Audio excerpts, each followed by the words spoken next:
Leviticus 5. If anyone sins because they do not speak up when they hear a public charge to testify regarding something they have seen or learned about, they will be held responsible.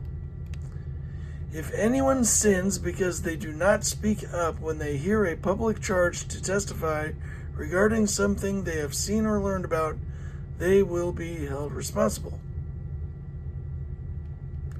If anyone becomes aware that they are guilty, if they unwittingly touch anything ceremonially unclean,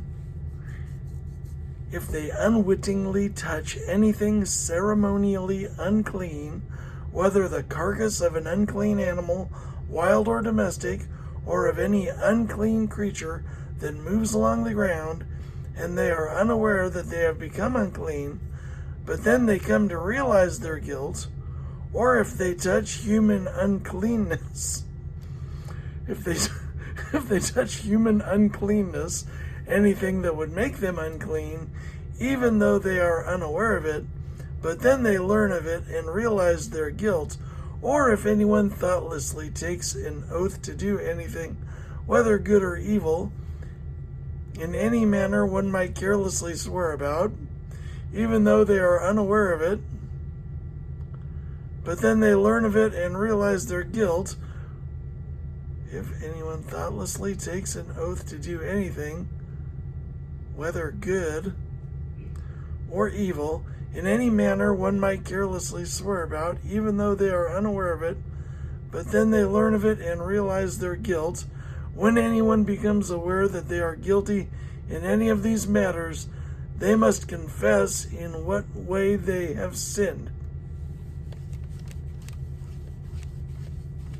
They carelessly agreed to do something good.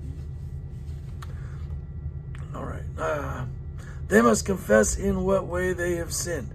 As a penalty for the sin they have committed, they must bring to the Lord a female lamb or goat from the flock as a sin offering, and the priest shall make atonement for them for their sin. Anyone who cannot afford a lamb is to bring 2 doves or young pigeons to the Lord as a penalty for their sin, one for a sin offering and the other for a burnt offering. They are to bring them to the priest, who shall first offer the one for the sin offering. He is to wring its head from its neck, not dividing it completely, and is to splash some of the blood of the sin offering against the side of the altar. The rest of the blood must be drained out at the base of the altar. It is a sin offering. The priest shall then offer the other as a burnt offering in the prescribed way, and make atonement for them for the sin they have committed, and they will be forgiven. It's a bloodbath.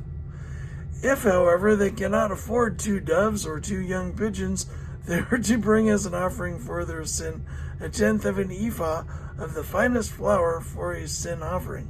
That's better. They must not put olive oil or incense on it, because it is a sin offering.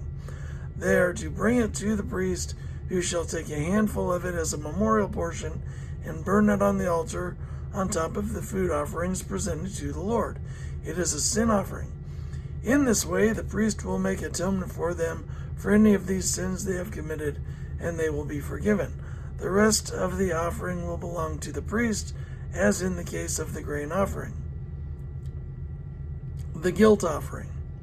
The Lord said to Moses, "When anyone is unfaithful to the Lord by sinning unintentionally in regard to any of the Lord's holy things, they are to bring to the Lord as a penalty a ram from the flock, one without defect and of the proper value, in silver, according to the sanctuary shekel. It is a guilt offering.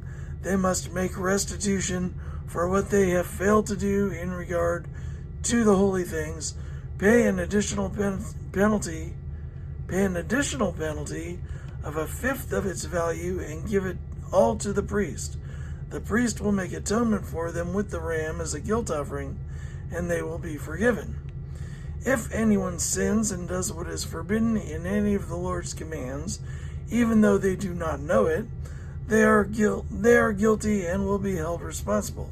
They are to bring to the priest as a guilt offering a ram from the flock, one without defect and of the proper value.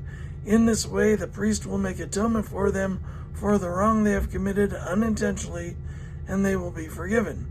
It is a guilt offering. They have been guilty of wrongdoing against the Lord.